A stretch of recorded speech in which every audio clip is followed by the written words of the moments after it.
حدیث میں موجود ہیں۔ قبل اس کے کہ گفتگو کا آغاز کیا جائے، ایک مرتبہ اپنے آقا و مولا صلی اللہ علیہ وسلم کی بارگاہ میں بلند آواز سے انتہائی محبت و خلوص کے ساتھ درود و سلام کی نذرانی پیش کیجیے۔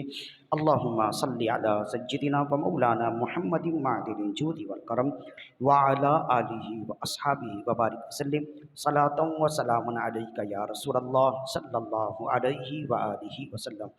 ماہ رمضان المبارک کا آج تیسرا روزہ ہے۔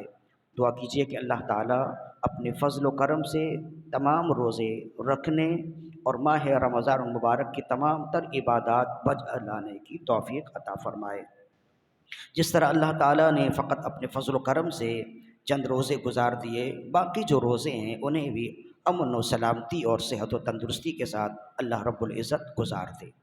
ماہ رمضان المبارک کے حوالے سے چند ضروری باتیں جو احادیث طیبہ میں موجود ہیں وہ بیان کی گئیں پچھلے نشست میں، اسی کا کچھ حصہ باقی تھا، آج انشاءاللہ اسی کو وہیں سے ہم بیان کریں گے۔ ماہ رمضان المبارک کی فضیلت اور اہمیت بیان کرتے ہوئے اور اس مہینے میں کیے جانے والے خاص اعمال بیان کرتے ہوئے سرکار مدینہ صلی اللہ علیہ وسلم نے ایک طویل ارشاد فرمایا، جس کا خلاصہ حضرت سلمان الفارسی رضی اللہ عنہ نے بیان فرمایا ہے۔ چنانچہ حضرت سلمان الفارسی رضی اللہ عنہ فرماتے ہیں، اس کا کچھ حصہ ہم آگے بیان کر چکے، جہاں سے ہم نے بیان ختم کیا تھا وہیں سے چند ارشادات مزید ہیں، وہ بیان کا حصہ بنائیں گے۔ حضرت سلمان الفارسی رضی اللہ عنہ فرماتے ہیں کہ رسول اللہ صلی اللہ علیہ وسلم نے ارشاد فرمایا، وَهُوَ شَهْرُ الصَّبْرِ وَالصَّبْرُ ثَوَابُهُ الْجَنَّةُ۔ ماہ رمضان یہ صبر کا مہینہ ہے۔ صبر کا معنی ہوتا ہے رک جانا، تو اس مہینے میں ہم رک جاتے ہیں نا، عمل تزویج سے، کھانے سے، پینے سے، گناہوں سے بھی رکنے کی کوشش کرتے ہیں، تو یہ مہینہ رک جانے کا ہے، صبر کا مہینہ ہے۔ اور جو شخص صبر کرے اس کی جزا کیا ہے؟ انما یوفی الصابرون اجرہم بغیر حساب۔ بے شک اللہ تعالیٰ صبر کرنے والوں کو بے حساب اجر عطا فرماتا ہے۔ تو یہاں فرمایا کہ یہ مہینہ صبر کا ہے، وَالصَّبْرُ ثَوَابُهُ الْجَنَّةُ، اور صبر کا بدلہ تو جنت ہی ہے۔ اور پھر ارشاد فرمایا وَشَهْرُ الْمُوَاسَاةِ، اور یہ مواسات کا مہینہ ہے۔ مواسات کہتے ہیں بھائی چارگی کو، تو اس مہینے میں بھائی چارگی کے جذبات بہت زیادہ ہو جاتے ہیں۔ عام طور پہ پورے سال ہی ایک مسلمان کو دوسرے مسلمان کا خیال رکھنا چاہیے، اس کے درد کو، اس کے دکھ کو محسوس کرنا چاہیے، اس لیے کہ رسول اللہ صلی اللہ علیہ وسلم نے ارشاد فرمایا، مسلمان مشرق میں ہو یا مغرب میں ہو وہ غیر نہیں ہوتا ہے۔ فرمایا کہ مسلمان ایک جسم کی مانند ہیں کہ جسم کے کسی بھی حصے میں اگر تکلیف پہنچے پورا جسم تکلیف محسوس کرتا ہے۔ اسی طرح مسلمان کسی بھی ملک میں ہو، کہیں بھی ہو، ایک مسلمان اگر درد میں ہو تو اس درد کا احساس تمام مسلمانوں کو ہونا چاہیے۔ یہ ہمارے ایمان اور احساسات کی کمی ہے کہ ہم ان چیزوں کو محسوس نہیں کر سکتے۔ تو یہ مواسات، یہ بھائی چارگی کا مہینہ ہے۔ مطلب یہ ہے کہ ایک مسلمان پورے سال ہی اپنے بھائی کا خیال کرتا ہے، اس کا دکھ ہو، اس کی تکلیف ہو، اس کی پریشانی ہو تو کوشش کرتا ہے اور کوشش کرنا چاہیے کہ اس کے دکھ کا مداوع کیا جائے، اس کی پریشانی دور کی جائے، یا تو کم از کم چند اس کے ساتھ حوصلے کے الفاظ ہی کہہ دیے جائیں، کچھ اچھی بات ہی کہہ دی جائے جس سے وہ شخص اسے تسلی ہو جائے، اطمینان ہو جائے۔ اور یہ جو مواسات کا مہینہ ہے، فرمایا اس مہینے میں مسلمانوں کی بھائی چارگی عام دنوں کے مقابلے میں زیادہ ہو جاتی ہے۔ اور اب آپ دیکھیے کہ جب رسول اللہ صلی اللہ علیہ وسلم نے اس مہینے کا نام مواسات رکھا، بھائی چارگی کا مہینہ رکھا، تو مسلمان پورے سال ہی ایک دوسرے کا خیال کرتے ہیں، لیکن اس مہینے میں خیال کرنے کی جانب رجحان زیادہ ہو جاتا ہے۔ ہم گھر میں کچھ بھی بنائیں اڑوس پڑوس میں تقسیم کرتے ہیں۔ مسجدوں میں بھی مسافروں کے لیے افطار کا اہتمام کیا جاتا ہے، سحری کا اہتمام کیا جاتا ہے۔ شہر کراچی جو سخی لوگوں کا شہر ہے، آپ افطار کے وقت باہر نکلیں تو مختلف مقامات پر افطار کے لیے اسٹالز لگے ہوتے ہیں، کھانے پینے کے اجزاء لگے ہوتے ہیں روزے داروں کے لیے، صائم کے لیے، کہ وہ چلتے پھرتے راستے میں بھی اگر گھر جانے میں انہیں تاخیر ہو جائے تو روزے کے افطار کرنے میں انہیں کوئی دقت نہ ہو۔ جہاں وہ تھوڑی دیر کے لیے رک جائیں، پانی کا گلاس ان کے پاس ہوتا ہے، کچھ کھانے پینے کی چیز انہیں لوگ دے دیتے ہیں۔ تو یہ کون سا جذبہ ہے جو انہیں مجبور کرتا ہے کہ روزے داروں کا خیال رکھا جائے؟ یہ جذبہ مواسات ہے، یہ جذبہ خیر خواہی ہے۔ اور اسی خیر خواہی کے تحت آپ دیکھیے ماہ رمضان میں لوگوں کو کھلانے کا بھی اہتمام ہوتا ہے، پلانے کا اہتمام ہوتا ہے، روزے داروں کے ساتھ خاص طور پر خیر خواہی کا اہتمام ہوتا ہے۔ اور اس کے ساتھ ساتھ پھر ہم دیکھتے ہیں کہ عام دنوں میں بھی ہوتا ہے، ماہ رمضان میں زیادہ ہوتا ہے۔ کسی کے گھر میں تکلیف ہے، دکھ ہے، پریشانی ہے، تو جس نے سن لیا وہ کوشش کرتا ہے کہ کسی بھی طرح اس کی ذات سے اس کے گھر والوں کی پریشانی کچھ نہ کچھ دور ہو جائے۔ یہ تمام تر جذبات ہیں اور یہ تمام تر جذبات پورے سال رہنے چاہیے۔ تو اسی وجہ سے اس مہینے کا نام ماہ مواسات رکھا گیا۔ وَشَهْرٌ يُزَادُ فِي رِزْقِ الْمُؤْمِنِ فِيهِ، اور فرمائیے وہ مہینہ ہے کہ اس مہینے میں مومن کا رزق بڑھا دیا جاتا ہے۔ تو یہ اس مہینے کی بھی برکت ہے کہ آپ دیکھیں کہ جو شخص سال میں پورے سال کوئی روزی یا کوئی رزق نہیں کھاتا، ماہ رمضان میں خود بخود اس کے دسترخوان کے آگے وہ چیز آ جاتی ہے۔ اگر وہ خود نہ لا سکے تو کہیں نہ کہیں سے وہ چیز دستیاب ہو جاتی ہے، اللہ تعالیٰ اس کے رزق میں اضافہ کر دیتا ہے، اس کی روزیوں میں اضافہ کر دیتا ہے، کم آمدن میں اس کا گزارا ہو جاتا ہے۔ تو یہ وہ مہینہ ہے کہ اس مہینے میں اللہ تعالیٰ بندوں کے رزق میں اضافہ فرماتا۔ اور پھر فرمایا کہ جب ایسا ہے کہ یہ مواسات کا مہینہ ہے اور اس مہینے میں روزیوں میں برکت ہو جاتی ہے، رزق میں اضافہ ہوتا ہے، تو تمہیں کیا کرنا چاہیے؟ فرمایا من فطر صائما کان مغفرۃ لذنوبہ وعتق رقبتہ من النار۔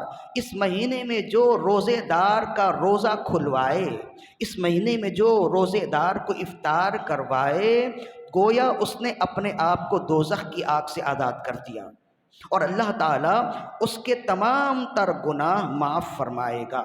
عرض کی وَكَانَ لَهُ مِثْلُ أَجْرِهِ مِنْ غَيْرِ أَنْ يَنْقُصَ مِنْ أَجْرِهِ شَيْءٍ، اور جو شخص اس مہینے میں روزے دار کو افطار کرائے تو اس کے تمام گناہ معاف کر دیے جائیں گے، اس کی ذات کو دوزخ کی آگ سے آزاد کر دیا جائے گا، اور روزے دار کو افطار کرانے کی وجہ سے جو اجر و ثواب روزے دار کو دیا جائے گا، وہی اجر و ثواب روزے دار کی خدمت کرنے والے کو بھی دیا جائے گا۔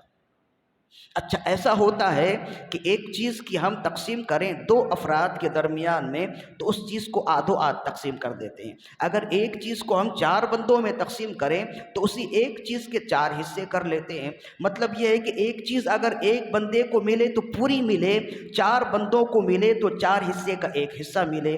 ہمارے درمیان میں تقسیم ایسی ہے، لیکن رسول اللہ نے فرمایا کہ کوئی شخص روزہ رکھے گا، روزہ رکھنے کا جو ثواب اس شخص کو ملے گا وہی روزہ رکھنے کا ثواب اس بندے کو بھی ملے گا جس نے اس بندے کے لیے افطار کا اہتمام کیا۔ تو ایسا نہیں ہے کہ ہم نے کسی کا افطار کھا لیا یا کسی نے افطار میں ہمیں دعوت دی یا کسی نے افطار میں ہمارا اہتمام کیا اور ہم نے اس کے افطار کو قبول کر لیا، تو ایسا نہیں ہے کہ میرے روزے کے ثواب میں سے اسے بھی کچھ حصہ مل جائے گا، ایسا نہیں ہے۔ فرمایا کہ روزے دار کو روزے کا پورا اجر ملے گا، اور جو روزے دار کی خدمت کرے گا اسے بھی روزے کا پورا اجر ملے گا، نہ اس کے اجر میں کوئی کمی ہوگی نہ اس کے اجر میں کوئی کمی ہوگی۔ یہ اللہ رب العزت کی تقسیم ہے۔ کہ ہم جب تقسیم کرتے ہیں تو ہماری تقسیم تو ایسی ہے نا کہ ایک چیز ایک بندے کو ملے تو پوری، 2 بندے کو ملے تو آدھی، 3 بندے کو ملے تو 3 حصے، 4 بندے کو ملے تو 4 حصوں میں 1 حصہ ملے۔ لیکن اللہ کی تقسیم ایسی ہے کہ ایک چیز 100 بندوں کو ملے تو پوری پوری ملے گی۔ بالکل اس کی مثال یہ دی گئی، خود رسول اللہ صلی اللہ علیہ وسلم نے ارشاد فرمایا، اس طرف فرمایا کہ صدقہ کی رقم 1 روپے 100 ہاتھوں میں جائے، 100 بندوں کو 100 روپے دینے کا ثواب ملے گا، 100 بندوں کو 1 روپے دینے کا ثواب ملے گا۔ مثال کے طور پر یوں سمجھ لیجئے، مجھے صدقہ دینا تھا، میں باہر نکلا، مجھے کوئی ملا نہیں اور مجھے جلدی تھی، میں نے وہ 1 روپے آپ کو دے دیے۔ میں نے کہا کہ کوئی مستحق ملے آپ اسے یہ 1 روپے میری طرف سے دے دیجئے گا۔ آپ نے لے لیے، آپ بھی بڑے مصروف تھے، آپ کو بھی وقت نہیں ملا، آپ نے کسی اور بھائی کو دے دیے کہ بھائی مجھے کسی نے دیا تھا یہ 1 روپے صدقہ دینے کے لیے، میرے پاس تو وقت نہیں ہے، اتفاق سے کوئی ملتا نہیں ہے، آپ کو ملے تو آپ اسے دے دیجئے گا۔ اب اس نے کسی اور کو دے دیا، اس نے کسی اور کو دے دیا، اسی طرح ہوتے ہوتے 1 روپے 10 ہاتھوں سے گھوم کر مستحق تک پہنچ گئے تو رسول اللہ صلی اللہ علیہ وسلم نے فرمایا کہ اس پہلے بندے کو ہی ثواب نہیں ملے گا، وہ 1 روپے 10 ہاتھوں سے گئے، ہر ایک بندے کو 1 روپے دینے کا ثواب ملے گا، اور پہلے بندے کو بھی اس کے ثواب میں بھی کمی نہیں آئے گی۔ اسی طرح یہاں پہ بھی ہے کہ جو روزے دار کو روزہ کھلوائے، افطار کروائے، اسے بھی روزے دار کے روزے کا ثواب ملے گا، لیکن روزے دار کے روزے سے کوئی کمی نہیں کی جائے گی۔ قالوا یا رسول اللہ، تو عرض کی یا رسول اللہ صلی اللہ علیہ وسلم، لیسا کلنا یجد ما یفطر الصائم، یا رسول اللہ صلی اللہ علیہ وسلم، روزے دار کو افطار کروانے کا اتنا اجر و ثواب ہے، لیکن ہم میں سے ہر ایک ایسا نہیں ہے جو روزے دار کو افطار کروائے۔ اس دور میں بھی خاص طور پر تھا، اس دور میں بھی ہر دور میں ہے کہ ہر شخص کے اندر اتنی استطاعت تو نہیں ہوتی ہے کہ وہ روزے دار کو افطار کروائے۔ تو صحابہ کرام کے درمیان تو صحابہ کرام کے دور میں اور زیادہ ہی غربت کا حال تھا۔ تو عرض کی یا رسول اللہ صلی اللہ علیہ وسلم، ہمارے لیے خود کو مشکل ہو جاتا ہے، ہم افطار کریں تو ہم میں سے ہر ایک تو افطار نہیں کروا سکتا، تو اب یہ معاملہ ہوا کہ جس کے پاس اللہ نے وسعت دی ہے وہ افطار کروا لے گا، اسے اجر و ثواب مل جائے گا، اور ہم تو کروا نہیں سکتے تو ہم تو محروم ہو جائیں گے۔ یہ ان کے دل میں دکھ ہوتا تھا۔ اگر کوئی ثواب کی بات صحابہ کرام سنتے نا، اور اگر وہ کر نہیں سکتے تو انہیں دکھ محسوس ہوتا کہ اور لوگ کر لیں گے، آگے نکل جائیں گے اور ہم پیچھے رہ جائیں گے۔ تو پھر وہ اس مسئلے کا حل خود رسول اللہ صلی اللہ علیہ وسلم سے پوچھا کرتے تھے۔ جیسے کہ رسول اللہ نے فرمایا اللہ کی راہ میں دینا صدقہ ہے، عرض کی یا رسول اللہ صلی اللہ علیہ وسلم، جو مالدار ہیں وہ تو صدقہ دے دیں گے، وہ تو ہم سے آگے نکل جائیں گے، ہمارے پاس تو کچھ نہیں ہے، ہم صدقہ نہیں دیں گے تو ہم تو پیچھے رہ جائیں گے، یہ ہمیں دکھ ہوتا ہے۔ رسول اللہ نے فرمایا کہ وہ پیسوں سے صدقہ کرتے ہیں، تم تسبیحات سے صدقہ کرو، ایک بار تسبیح پڑھ لو صدقہ کا ثواب ملے گا، ایک بار کلمہ طیبہ پڑھ لو صدقہ کا ثواب ملے گا۔ تو اس سے جہاں یہ مسئلے کا حل معلوم ہوتا ہے، وہاں آپ دیکھیے صحابہ کرام کا مزاج کتنا پاکیزہ معلوم ہوتا ہے۔ جیسے ہم ایک دوسرے کے پیسوں کو دیکھ کر پیچھے بھاگ رہے ہوتے ہیں کہ وہ ہم سے آگے نکل گیا تو کیسے آگے نکل گیا، ہم نے بھی اس سے آگے نکلنا ہے، اور بسا اوقات اگر کوئی شخص آگے نہ نکل پائے تو اس کی ترقی کو دیکھ کر اپنے دل میں حسد کرتا ہے، اپنے دل میں تکلیف محسوس کرتا ہے۔